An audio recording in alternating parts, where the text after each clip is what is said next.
Greetings. Thank you. Well, on a partly cloudy day in May, my wife Mary, who led the meditation, she and I were camped on the shore of Baker Lake.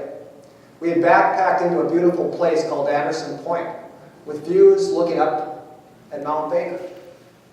That afternoon, we sat down near the shore to meditate, closed our eyes, and Mary asked for a sign from above that someone up there was listening.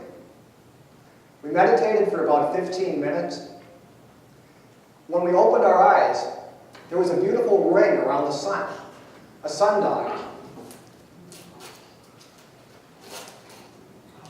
Now, I had never seen one quite like that. I was quite sure someone was listening.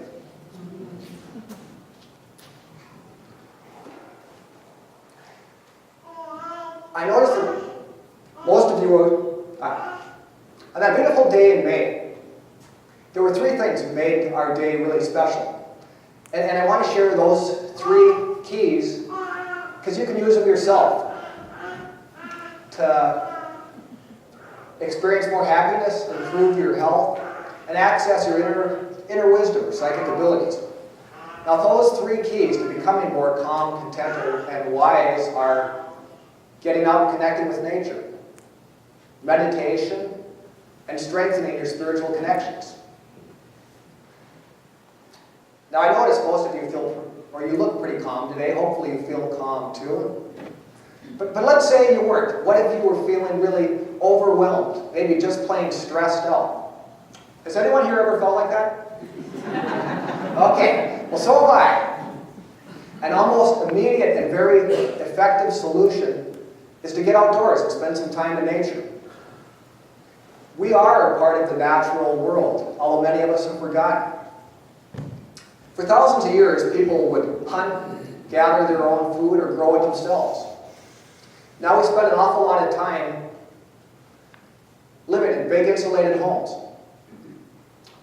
Many of us spend our day focused on electronic devices. We might work on a computer during the day. We check our phone for texts. At night, we might sit down in front of a computer and watch a violent, action-packed movie in order to relax. Now, that isn't really very relaxing. But when we get out into nature, we tend to slow down, connect with what's around us. We might take in the sights, the sounds, the smells. You might notice a colorful bird in a tree or discover a new trail. And when we get back, we feel more calm, more aware, and at peace. I'd like to read a quote from a Santee Dakota named Ohiesa, or you may know him as Charles Eastman. Whenever, in the course of our day, we might come upon a scene that is strikingly beautiful or sublime, the black thundercloud with the rainbow's glowing arch above the mountain, a white waterfall in the heart of a green gorge, a vast prairie tinged with the blood red of sunset, we pause in the attitude of worship. We recognize the Spirit in all creation and believe that we draw spiritual power from it. Now, living in Whatcom County, we have a lot of opportunities to get out and see beautiful places. And I'd just like to encourage you to get out, visit some of these places, and really take the time to take in the beauty and the energy of the place. Now, most of us will probably agree that getting out into nature is a good thing. What do you do when you can't? A lot of us have very busy lives. We might have health issues that make it hard to get outdoors. And it does rain around here a bit. Well, if you can't get out into nature, you can get a lot of the same benefits, and even some others, if you meditate. It's my second key. Now, I realize that we went through a very nice meditation in the service today, and going to Unity, a lot of you probably already meditate. But there are people who think they can't meditate. They think that there are so many thoughts racing around in their head, and they have to stop all those thoughts in order to meditate. That's not true. All you need to do is find a focal point, slow down all those racing thoughts, and be more in the present moment. And when you do that, there are a lot of benefits. An awful lot of issues, health issues are related to stress. So when we let go of stress, anger, anxiety, doing enormous things to improve our health. And studies have found that people that meditate tend to think more clearly, have better memory, and even have more energy. Now, I had mentioned meditating when you can't get out into nature. I didn't really mean to imply that that's the only time you should meditate. Because one of my favorite things to do is to get outdoors and meditate. There are a lot of wonderful focal points in nature. Say you went to visit one of those beautiful places in Whatcom County. Sit down, take in the view. When a thought pops in, just take note of that and let it go. Return to focusing on the beautiful view. Now that really is a simple form of meditation. As a trained clairvoyant, I like meditating with my eyes closed. So a lot of times I'll meditate on a sound. In that same beautiful place, you could close your eyes, listen to the wind blowing through the trees. Water sounds make a great thing to meditate on. So all that rain, it can actually be useful. You might sit on a porch and listen to rain patter on the roof. If you go to a beach, listen to waves roll into shore. And if you're in the mountains or anywhere with a stream, sit down and listen to the gurgling water. That's a great way to meditate.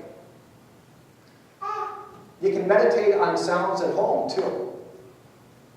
There are a lot of CDs with nature sounds, the same sounds I just described. And soothing meditation music is another wonderful thing to meditate on. Now, my wife Mary and I have what we call our meditation room at home, with a comfortable chair, a stack of CDs, a stereo. And if you're going to set up your own place, you might consider adding candles, plants, whatever makes it a comfortable place for you. I'd really like to encourage everyone to find a comfortable place in your home and make meditation a regular habit. Now, I had mentioned 3 keys to becoming more calm, content, and wise. And if you get out into nature, you meditate regularly, you'll certainly be more calm and content, and probably even think more clearly by letting go of stress. But to really tap into inner wisdom, you need that 3rd key, strengthening your spiritual connections. Now, that's not really a whole nother extra step, because when we meditate and let go of all those racing thoughts in our head, we tend to just naturally connect with that inner spiritual part of ourselves. The part Mary talked about, your higher self. And that part of us is aware that we're connected to everything and everyone, including God and the vast spirit world that surrounds us. I think a lot of Native Americans have been aware of that connection. Chief Luther Standing Bear said, "From Wakantanka, the Great Spirit, there came a unifying force that flowed in and through all things. The flower of the plains, blowing winds, rocks, trees, birds, animals, and it was the same force that had been breathed into the first man. Thus, all things were kindred and were brought together by the same great mystery." I think throughout the world, a lot of indigenous cultures are more aware of the spirit world than many of us in Western civilization.